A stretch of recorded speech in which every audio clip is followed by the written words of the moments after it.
Hello, everyone. Hello. Well, first off, I want to apologize for my absence over the past month.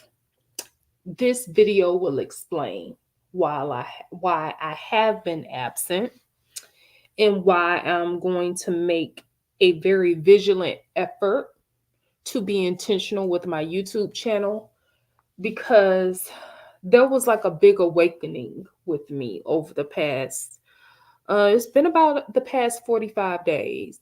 And I'm going to share with you all some things. Hopefully, me being able to express my story and talk about some of the things that I went through can actually be able to help someone who is listening in. So, this is a pretty serious topic. You know, usually I'm all about checks and balances. And with that being said, this is something that I need to check and balance myself on. So there is a lady that I do watch. I've had bouts where I've unsubscribed from her because, I live in Florida. And sometimes I kind of I kind of feel uncomfortable with some of the things and subject matter that she talks about. I kind of feel like a lot of sometimes it's very boastful, it's very disrespectful.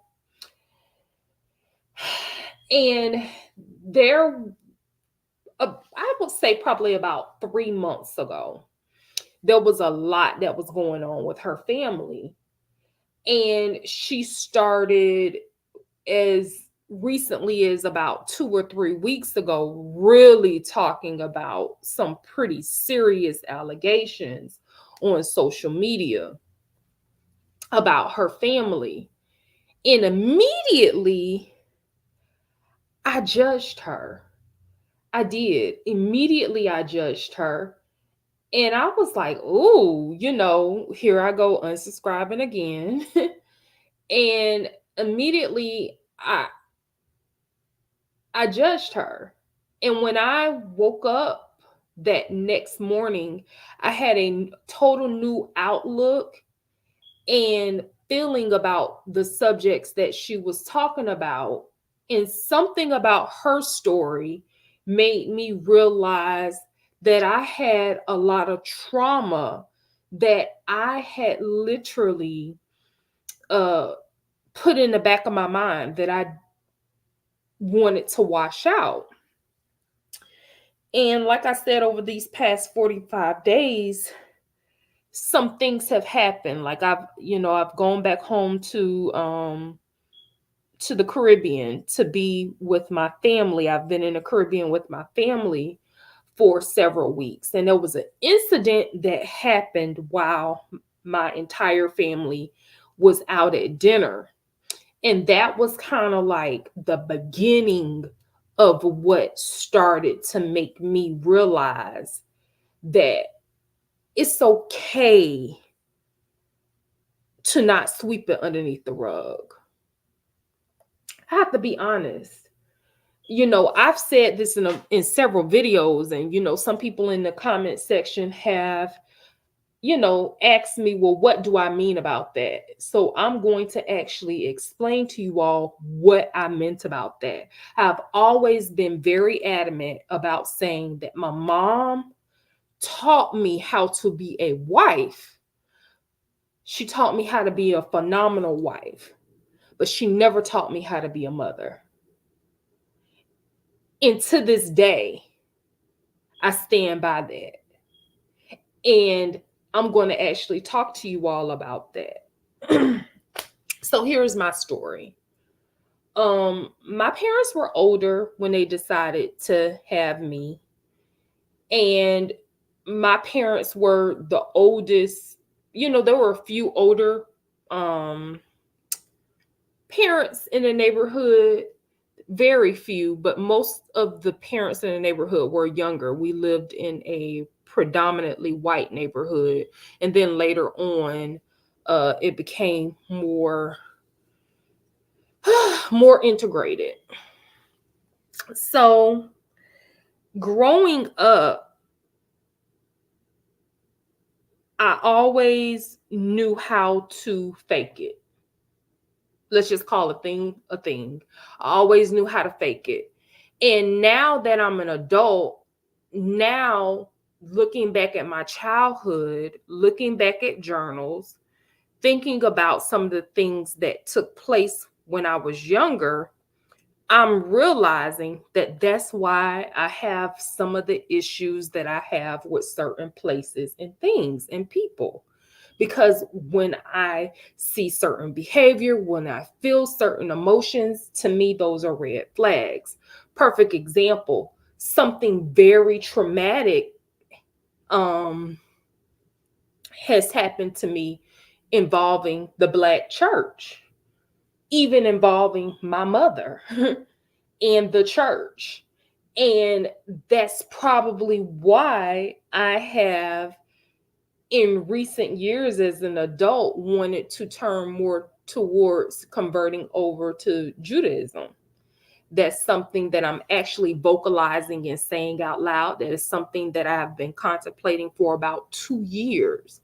Never told anyone publicly. This is something that I'm actually feel like I'm freeing myself by saying it. Um, once you know better and you study and you research and you know God for who He is, sometimes what you're taught and the things that you are raised by, you no longer believe. So like I said, for about the past 2 years, I have really wanted to convert to become a Jew.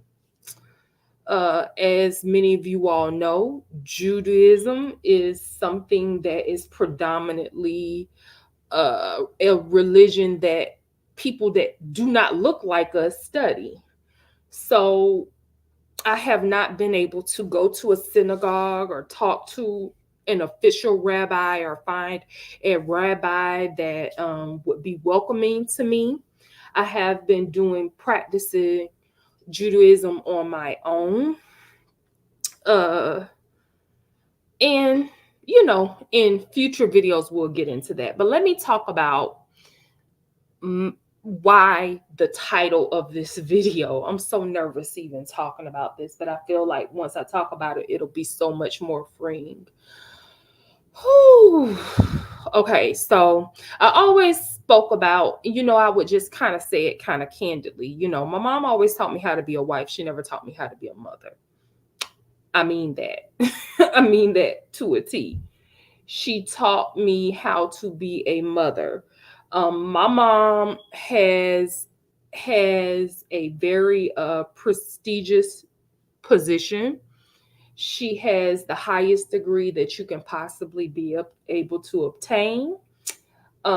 She was very well known in her community. Everyone knew her. Extremely beautiful. Like when I tell you my mom growing up, extremely beautiful.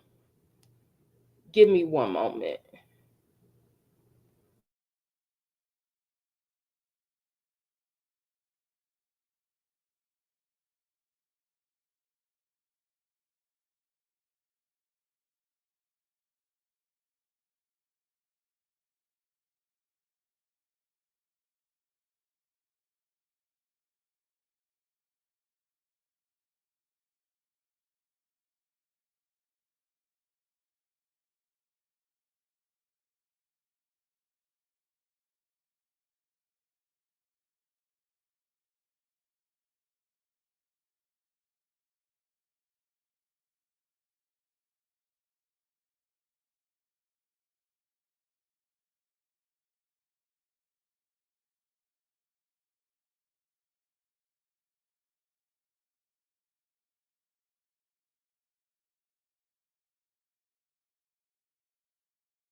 Okay, I'm sorry about that. That was UPS. Okay, so extremely beautiful. So always dressed with the nicest fashions, always had the most expensive fine jewelry you could think of. My mom's real hair is literally down to her butt. I'm just trying to give you a description of my mom. Um, the nicest luxury car you could think of, just very pristine, extremely pristine. And when I went outside of the home, I was not a mini version of her, but she put in, she faked it with me. I think that would be the best thing that I could say. She faked it with me. So, perfect example. My mom would shop at Neiman's. She would shop at Saks. She would shop at back then we had a store called Montgomery Ward. Um Dillard's. She would get whatever she wanted. However, with me, we would go to consignment shops. And if she could find name brands for me, that's where she would get them from. But just outright buying them for me at a store, no. Mm-mm. I remember that, ooh, ooh. And it's not even about that because even now, as an adult, I, ooh, goodness. Okay. Okay, this is a lot. Let me really think about this before I actually verbalize this and make this public.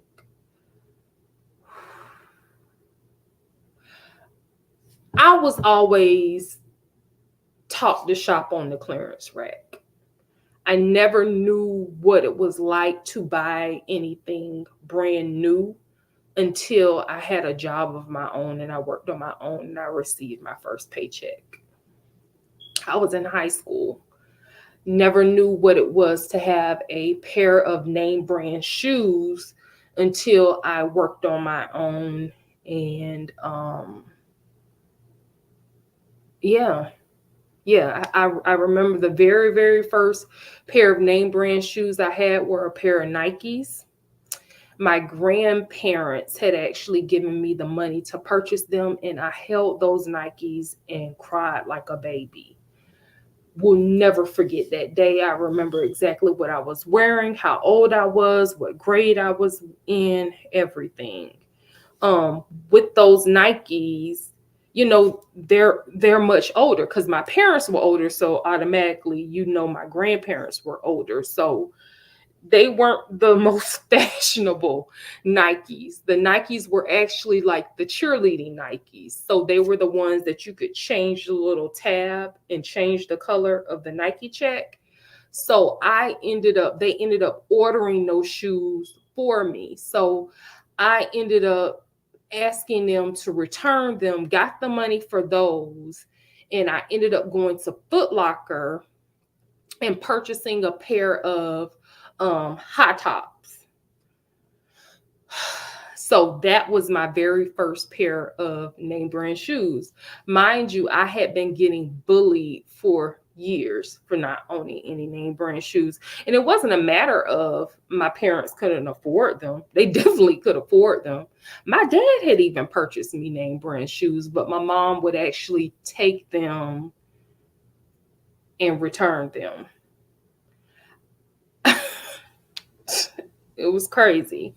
Um, I remember that there was a time, and the reason why I'm bringing up the shoes is because we were all out to dinner back home. we had all gotten dressed up. We had been working on our family home. We had all gotten dressed up, and we had decided that we were going to go to dinner as a family, as my entire family. We have not been together as a whole since really my grandfather passed away. My grandfather passed away on Christmas, if you all did not know that. So we were all together, and my little cousin brought up those red boots. I don't know if you've seen like these big, like red, hideous moon boots. My little cousin, he's a grown adult, but he brought those up, and all of us as cousins were laughing at the shoes. And he's one that's like really into alternative style of dressing. So he dresses like very trendy. He really could be a stylist by the way that he dresses. And he was like, "Oh, I will style them this way and whatever." And we were like, "Those boots are hideous." And his sister was like, "Yo, why don't you just get a pair of Jordans?" And he was like, "Oh, everybody wear Jordans." And he was like, "I'm just over Jordans. I've been wearing Jordans since a kid." And then all of my other cousins chimed in. And Tyler and one particular cousin made the comment about him not remembering when he started wearing Jordans. And I chimed in and I said, "I remember when you got your first pair of Jordans, you were 5." And I was like, "And my mom bought you the pair of Jordans." And I was like, "I remember exactly what color they were. I described them to him and everything." And not even realizing that I said it, it slipped out so quickly. I made the comment and I said, "Yeah, you was wearing Jordans at 5 and I'm an adult and I didn't know what my first pair of Jordans felt like until I was in my 20s."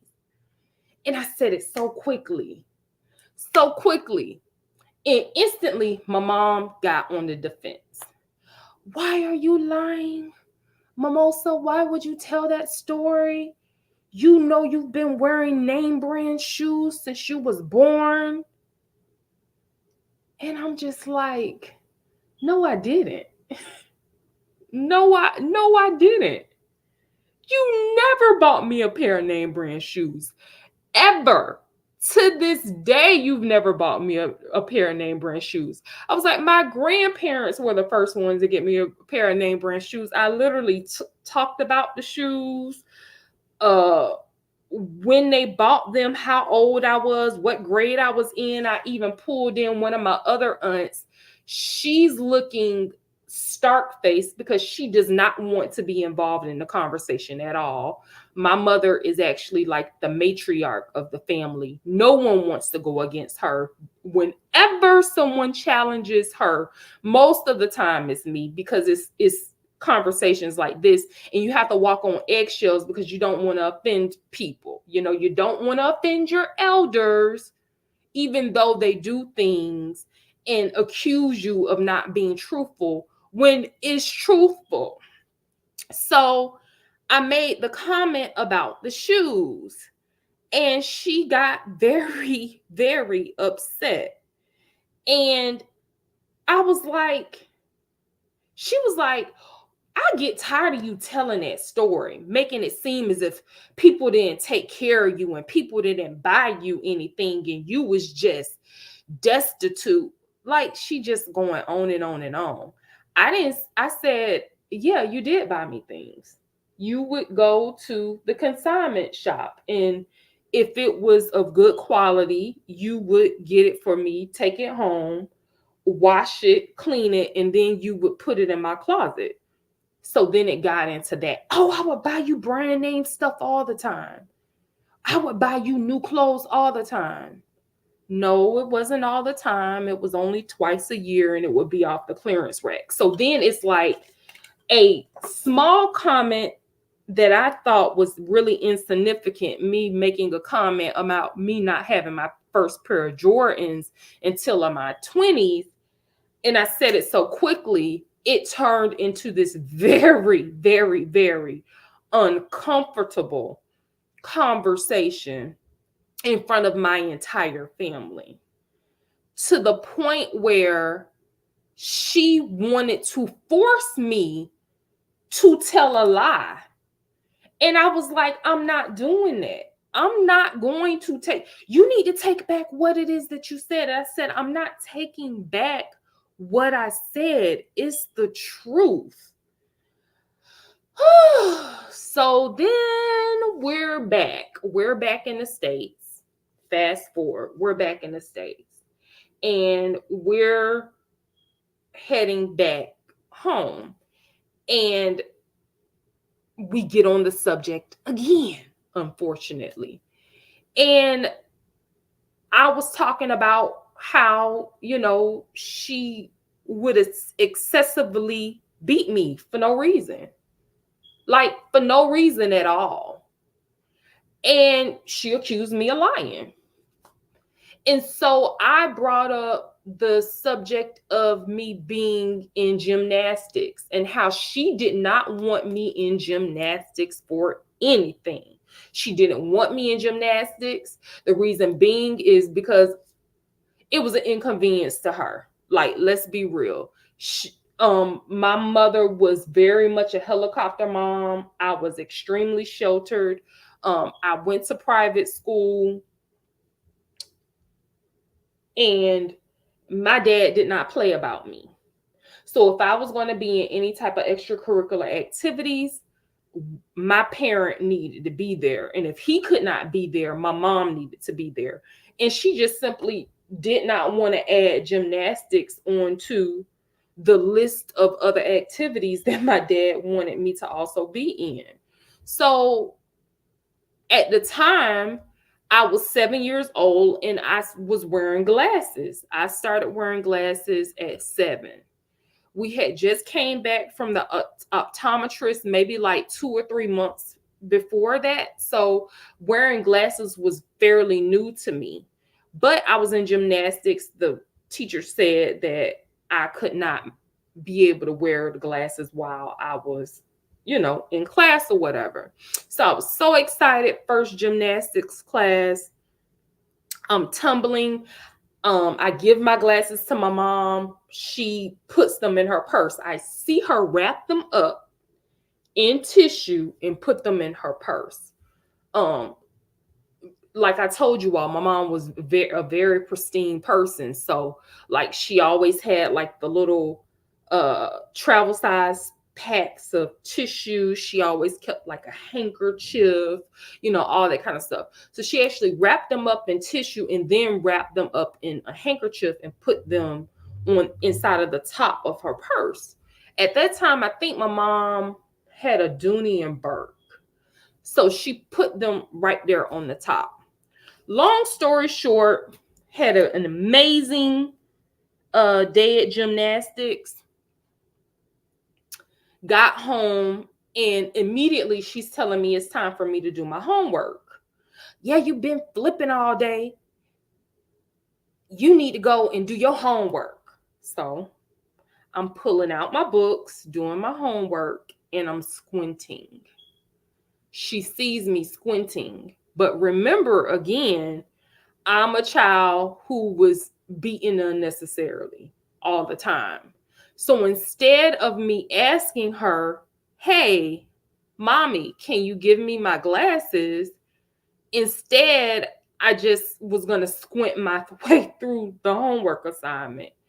And so I guess she noticed that I was like squinting, staring at the page, my face was very close to the page.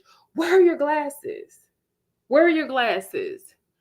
And of course, I'm like, oh, you didn't give them back to me. You're lying. Yes, I did. Yes, I did. Mommy, no, you didn't give them back to me. I gave them to you to hold on to me, hold them for me while I was in gymnastics class. See, That's why I told your father I didn't want you in gymnastics class, because I knew you were going to lose those glasses. We spent all of that money on those glasses.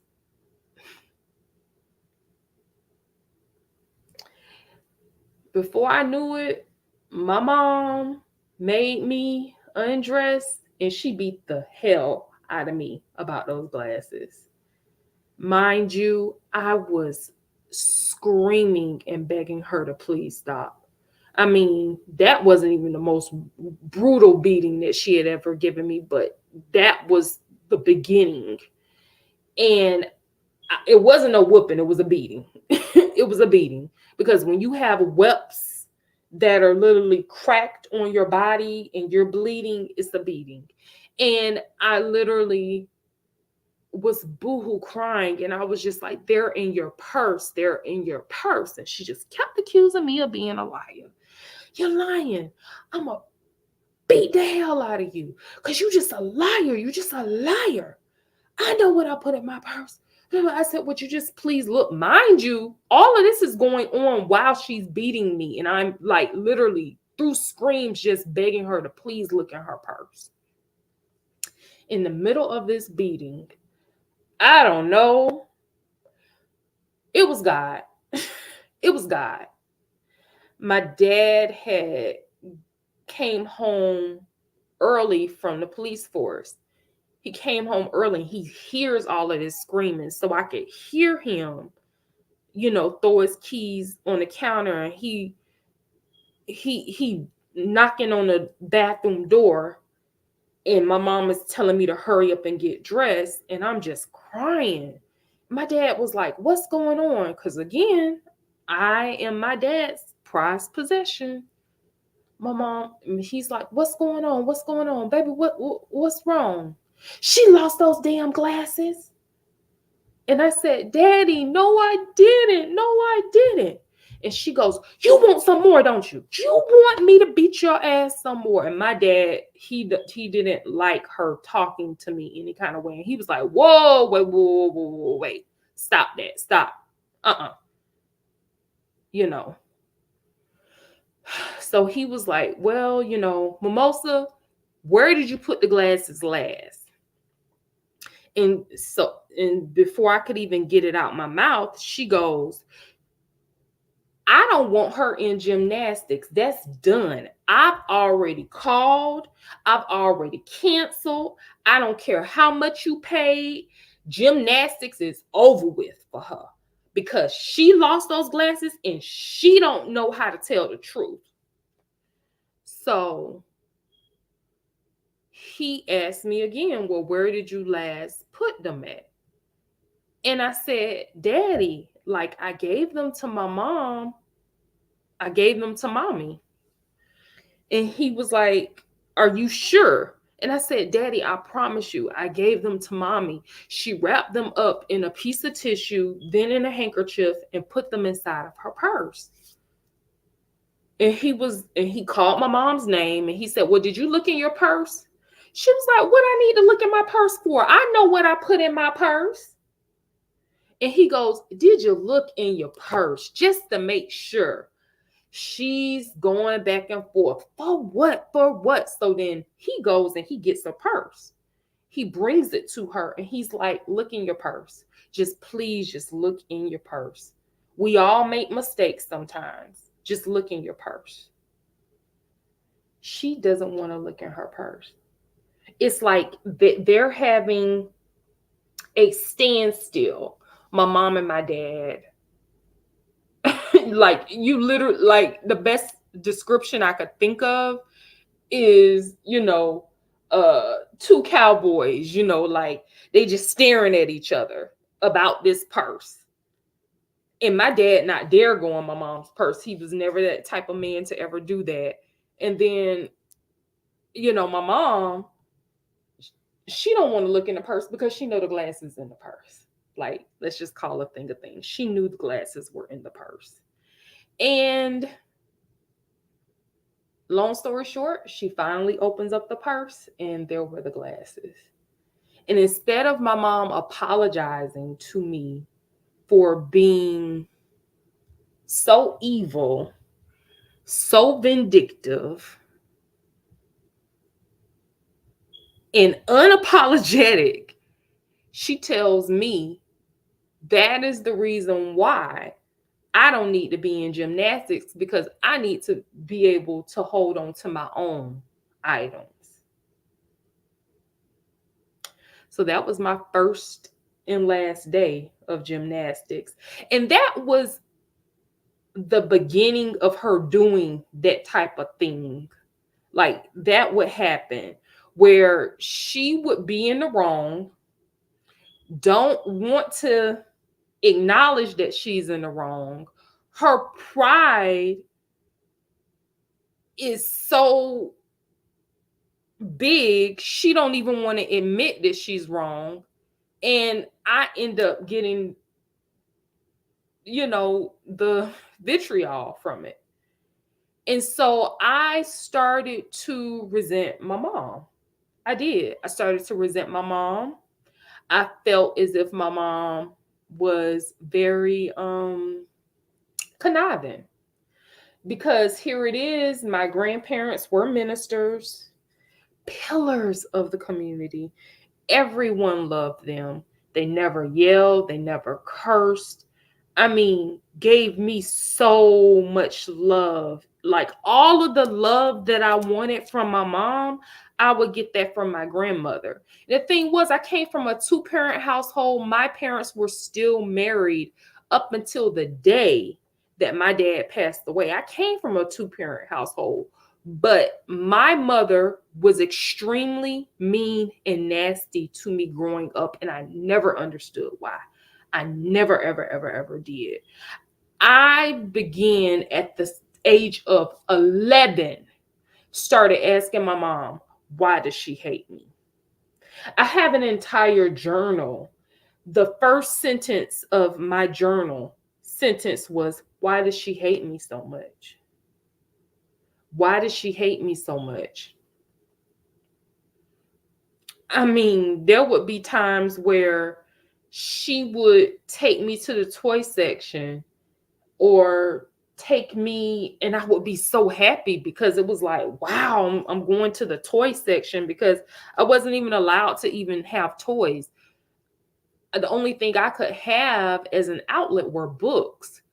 Um, I literally had hundreds and hundreds and hundreds and hundreds of books. I was the person who loved literature. I loved literature. I felt like reading was an escape. I loved to read. And that was my outlet. I didn't really watch TV. I would be allowed to watch TV, but only for 2 hours out of the week. And it was only on the weekend. And even with that, I had to watch what she wanted to watch. It wasn't a matter of what I wanted to watch. So, um, yeah. So give me 1 second. I have a call.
Okay, I apologize. That was a really important call. That was always something. So it's so crazy because uh, we'll get into it. I'll talk about it.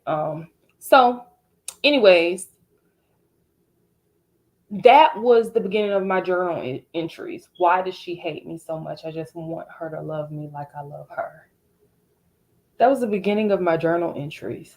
Um, I never forget the one time she actually found my journals. She was so angry. She ripped my journals up right in front of me and threw them away. And then accused me of lying as if I'm dumb. We literally go to church every single, we live in the church, like literally live there. Every single service church have, we're right there. You're praising God, you're praising Jesus, you're clapping, all of this. And then you want to play semantics with your child when you get home and pretend as if you have not been this vile human being to her. And then you accuse me of lying, like I'm just, it's my imagination, I guess, because and then it got to the point where, oh, it's these books that you're reading. You're just making up things. So then she started taking my books. She started taking my books. Never forget, I asked her, could I have a TV in my room? She put an old TV that didn't work. Mind you, my dad had bought me a brand new TV. She put that brand new TV in the guest room and put the old TV in my room, and it literally played nothing. Just evil type stuff, just the fuck with you. Let's just call a thing a thing. And it's funny now because,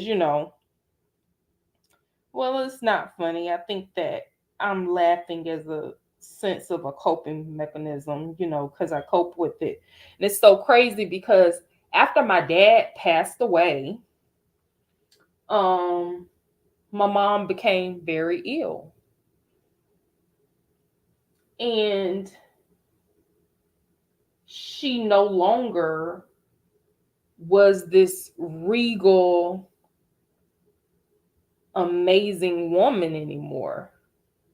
Everything that she prided herself on looking like, being like, doing, able to do, she no longer could. And then subsequently, I was their only child. And now, for the past, I don't know how many years, I have commuted back and forth to take care of my mom.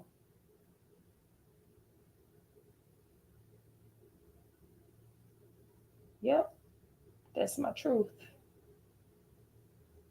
And I remember, like I said, I would write it in my journal, but I remember when I started verbalizing to her and asking her, why do you hate me so much? Like, what have I ever done to you? Why do you hate me? Why do you hate me? If you didn't want me, why did you have me? I remember I used to ask her that all the time. All the time, all the time, all the time. And it got to a point where when I became a young adult, because I graduated from high school pretty early, I was still pretty young. I was 15. So when I graduated from high school, I went straight to college. She wouldn't allow me to go off to college. She made me stay home for, until I was 17 years old. She made me stay home until I was 17. And so I had to stay home for 2 years, and I went to the college there in my home city. And then I transferred and went to another university. Anyways, the argument had gotten so bad, I involved other family members. It was like, I was at the point where I was like, oh, it's going to be an eye for an eye. I'm tired of you. I'm tired of the way you treat me. I'm tired of the way you talk to me. It was like the only time I felt protected was if my dad was there. If my dad wasn't there, it's no telling what she would say to me, how she would treat me, what she would do to me. And I got tired. So I wanted to be a journalist. And so I actually was on the Senate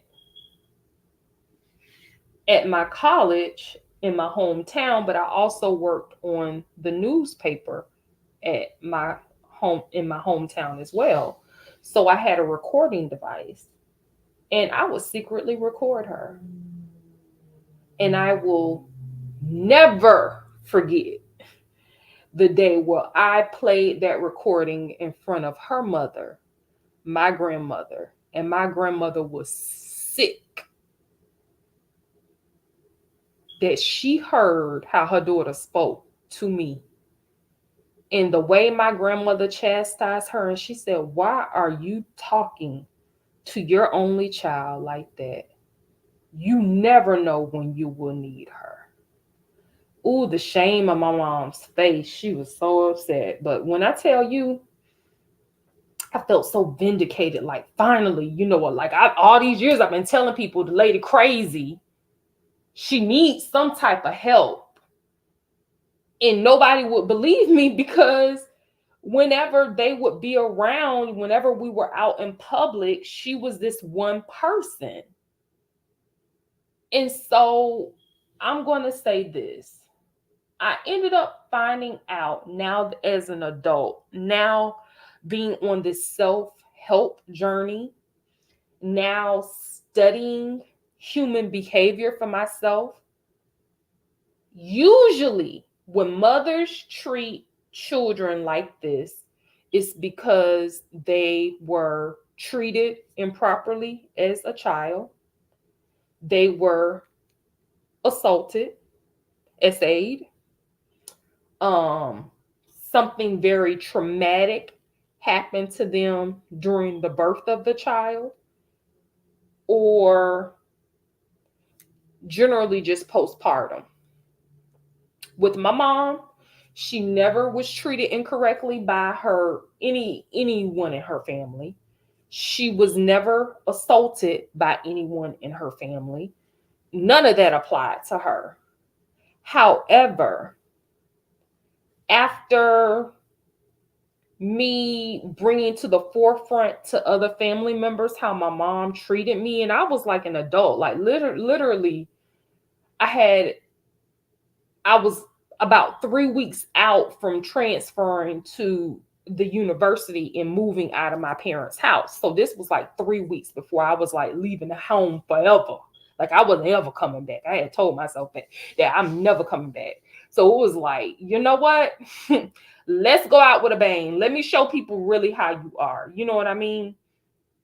I played it for my dad because he didn't believe me all these years. I'm telling my dad, yo, mommy is crazy. She's crazy. You know, nobody believed me. I was secretly recording her, the things she would say to me, you know, how she would hit me, beat me, just all kind of stuff. And I was secretly recording her. I even had like literally like a video, that a VHS, like a small camcorder. Back then we would call them camcorders. Telling my age. And I had secretly put it somewhere.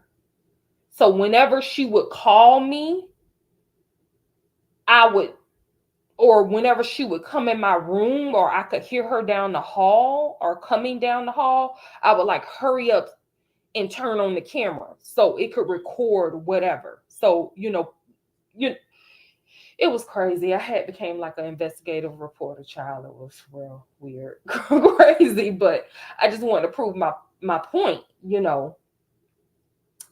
And long story short, I ended up finding out that, in fact, my birth was very traumatic for my mom.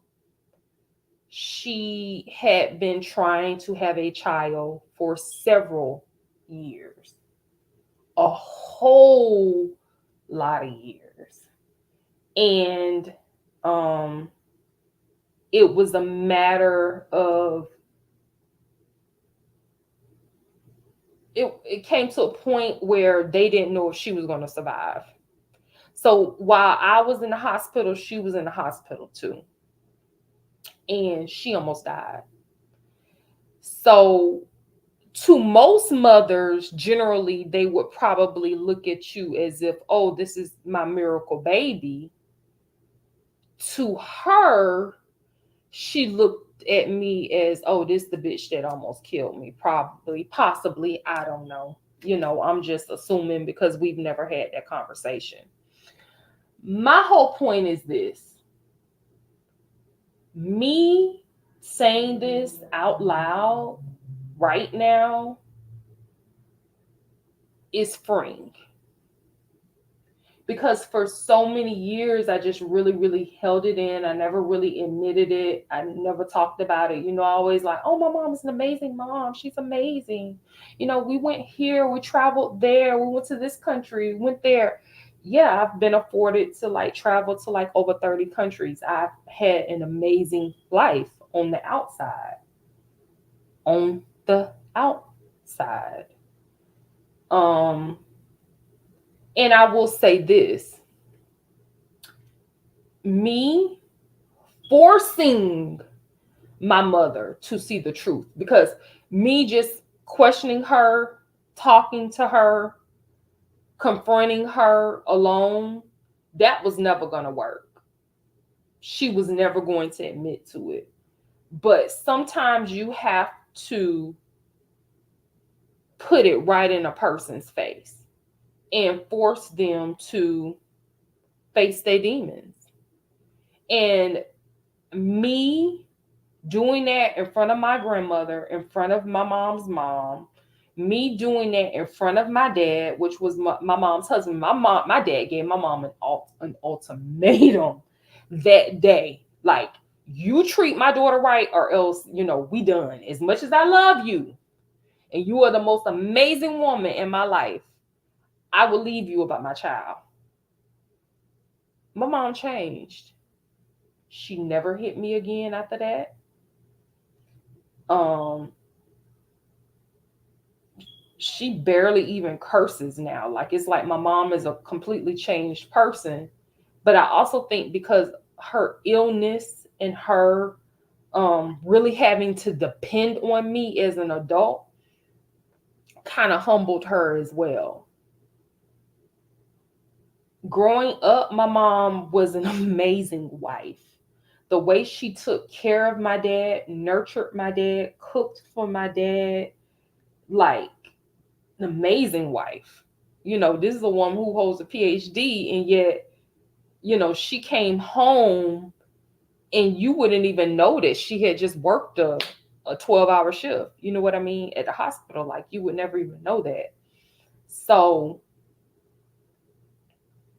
she taught me how to be an amazing wife. And that's probably why I've been engaged so many times, because I definitely know how to be a wife. But even in my 30 something years of life, I am terrified to be a mother. I said it. I am terrified to be a mom. I'm so scared. I have godchildren. When I tell you I love my godchildren so much, and I just spoil them, spoil them, spoil them. But it's something about having a child and being able to give them back. Like, okay, I had fun with you. Okay, see you later. Go back to your mom. Go back to your daddy.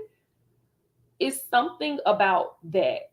But actually being in complete control, having to care for another human being, for the rest of your life, that is scary to me, especially because of my childhood trauma. And I'm saying this and I want to correlate it to Peach McIntyre. I don't know if you all know who Peach McIntyre is, but she literally is like a social media phenomenon. She makes millions of dollars a year on social media. She's on TikTok, she's on Instagram, she's on Facebook, she's on YouTube. Collectively, she has millions of subscribers across all of these platforms. She goes viral daily. She trends daily on, on these random platforms. And the reason being is because she literally just says whatever, does whatever, and it's shocking. She originally went pretty viral for talking about how to be able to purchase a home with your Section 8 voucher. That's how she became famous. She became famous teaching people how to optimize using their food stamps. She became famous by doing tours of public housing in various cities. Like, she talked about her own life and her life with her husband. And at the time, she had 4 kids. Now she has 7 kids. They all from the same father, all 7 children. And every once in a while, she would make reference to her mom. And then sometimes she would make reference to her dad. And remember, I was telling you all about the conversation that we had when my entire family and I just a few weeks ago were having dinner. And I just casually said to my cousin, "Oh yeah, you were wearing Jordans at 5. I didn't have my first pair of Jordans until I was in my 20s." And then it started all of this. It was the same situation with her. Like, she would make one little comment and then her mom would be so upset because Peach is telling her truth. And it's like, the her commentary was so vivid. She would talk about various different things as if they had just happened that same day. Like, you could tell that she had really gone through these things. And yet her mom was upset and in denial. And long story short, there's a lot of stuff that is going on right now between Peach and her family on her mom's side and her father's side. Peach ended up telling people that when her mom was pregnant with her, her mom and dad were boyfriend and girlfriend. They were dating and living together. At the same time, he had 8 other women pregnant during the same time. So she has 8 siblings that are her same age from various different women. She said that her father actually has anywhere between 23 and 24 kids. Long story short, her dad recently passed away. I want to say within the past week or two. And she started talking about some of her childhood trauma. And she said that with her dad passing, she feels like some of those demons that she's been living with, she's healed from. And she said that the reason why she feels like she's healed from them is because she felt so guilty for being alive because her mom was so angry at how traumatic her birth was. You got to think about it. This is a woman who's madly in love with this man. She is carrying his child. They live together, but he don't have the same respect for her that she had for him because he has 8 other women pregnant. Can you imagine how traumatic that was for that man? Oh, hey, it's underscore Hutchinson. Hey, how you doing? Thanks for stopping by. I didn't even see you. Can you just imagine how traumatic that was for her mom? And through that pain, Peach had to relive that every single day. Peach actually said that she felt the favoritism of her other siblings over her. Just like with my mom, I felt the favoritism over my cousins over me. There were literally times that we would go shopping for my little cousins, and they would have like all of this amazing stuff, all of these toys, all of these name brand shoes, like all of this stuff. And she would even make me even bag the stuff up, wrap it up, and all of that kind of stuff, you know. And Peach actually talked about some of the same things where there was a time where she had asked her mom for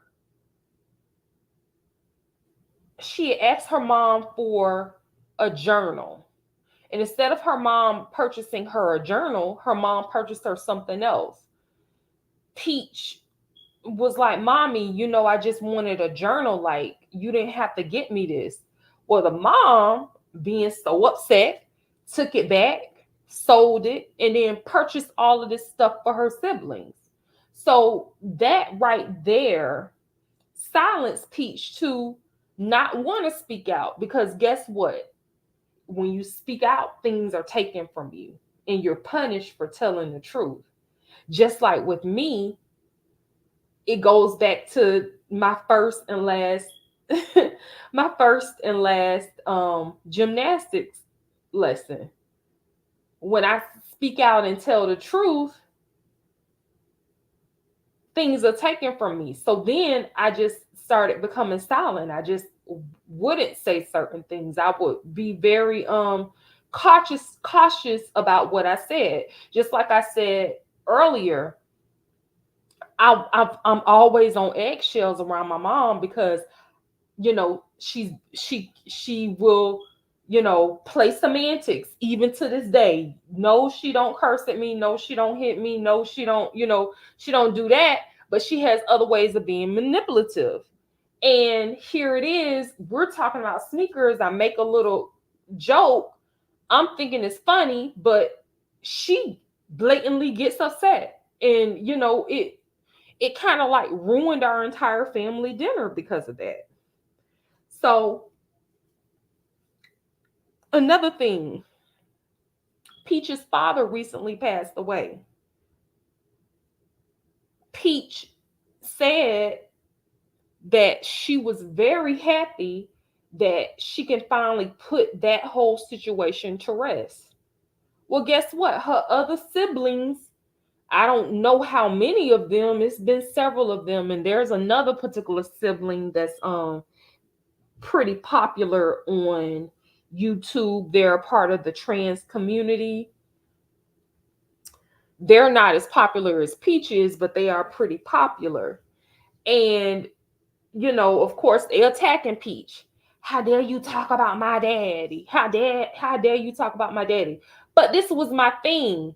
This same sibling is doing nothing but giving proof of exactly what Peach would say. The dad would play favorites, the mom would play favorites. He had all of these children with various women. He only took care of some of them. He played favorites. When it came to him, you had to compete for his love.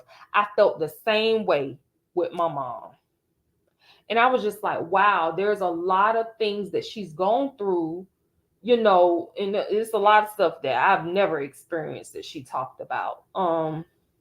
But there are some things I did experience, and I was like, wow, there are some things that she talks about, and it's basically like a mirror of what I went through. And I had to say to myself, oh, well, she's being messy. Trauma is messy. I had to realize that. Trauma in itself is messy. The parents who cause the trauma are messy.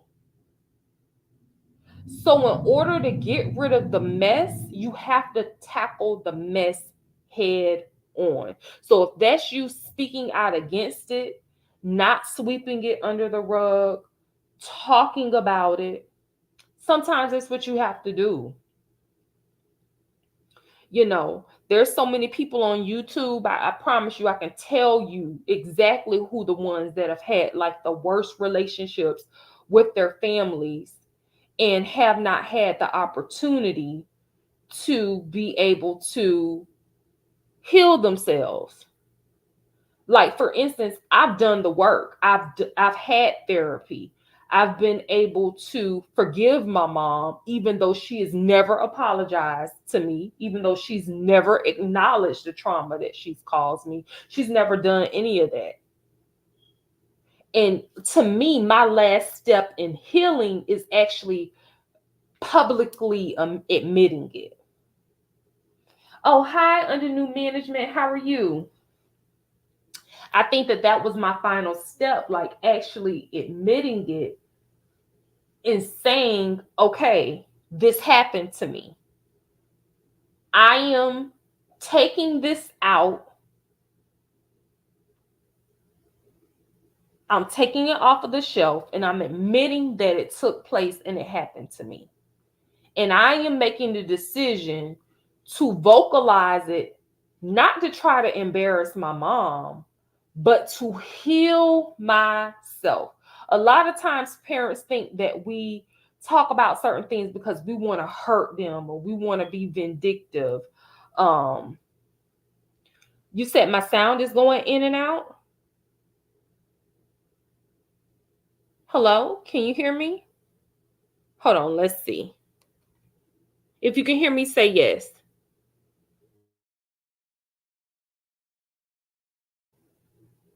Can you hear me? Okay, what I was saying was that a lot of times um parents think that it's about them or we're trying to do something to hurt them. No, we're not trying to do anything to hurt them. We're trying to heal us. And I think with the Black community, we have to learn when we are raising children, we need them to know that we make mistakes, we acknowledge those mistakes, and we apologize. If you do something wrong, you should apologize. It's as simple as that. Um, like I said, I never knew what it was like for my mom to apologize to me. My dad had apologized to me for various things. My grandparents said, I don't know what it's like for my mom to apologize to me. I have no idea. Um, it's crazy. I wanted to make an eye-opening video where we delve into, talking about the crucial topics of mothers who engage in bullying behavior towards their children, because it does happen.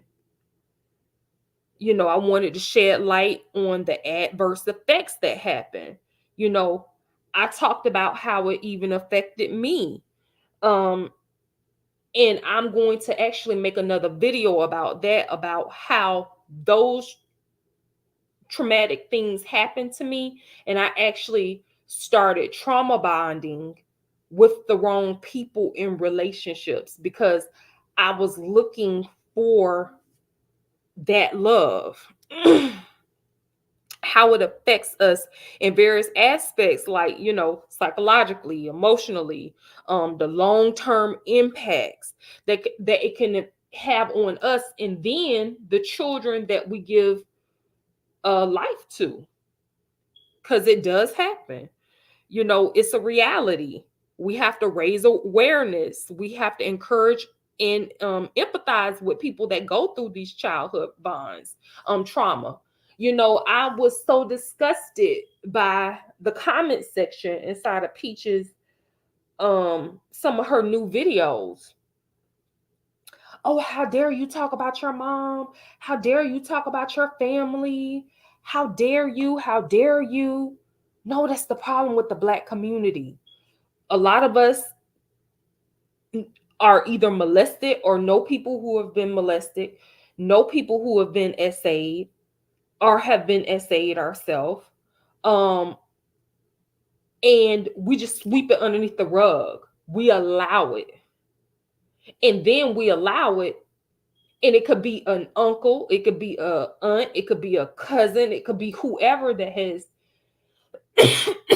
hurt us. It could even be a parent.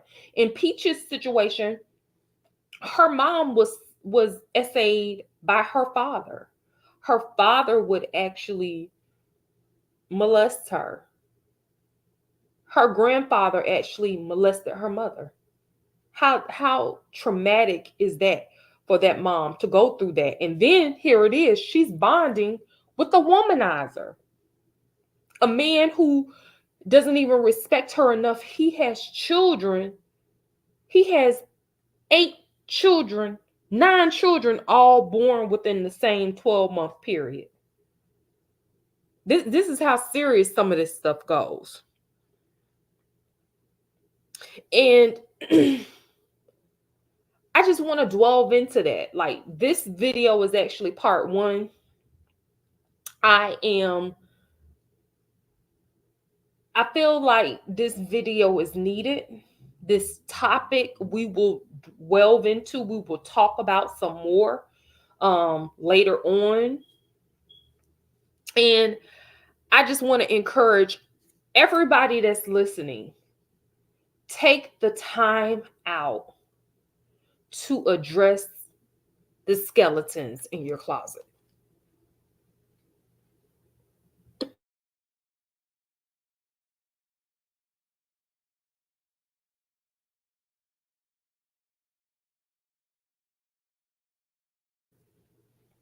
There's a lot of us that have trauma.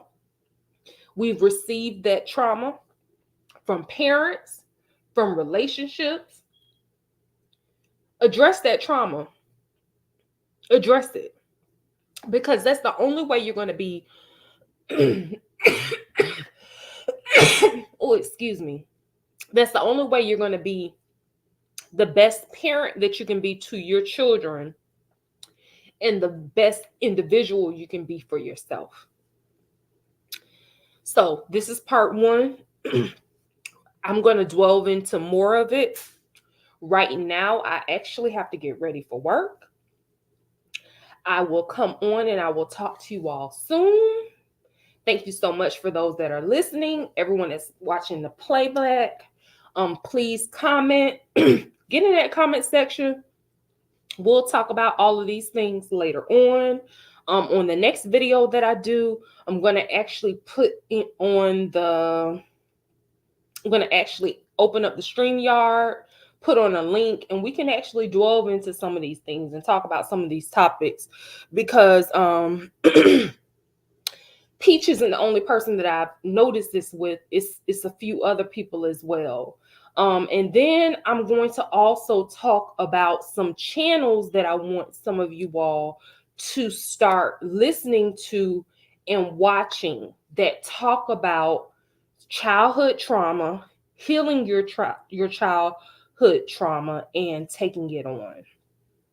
So thank you all so much for listening, for watching. Please comment, please like, please subscribe. And until then, I will talk to you all later.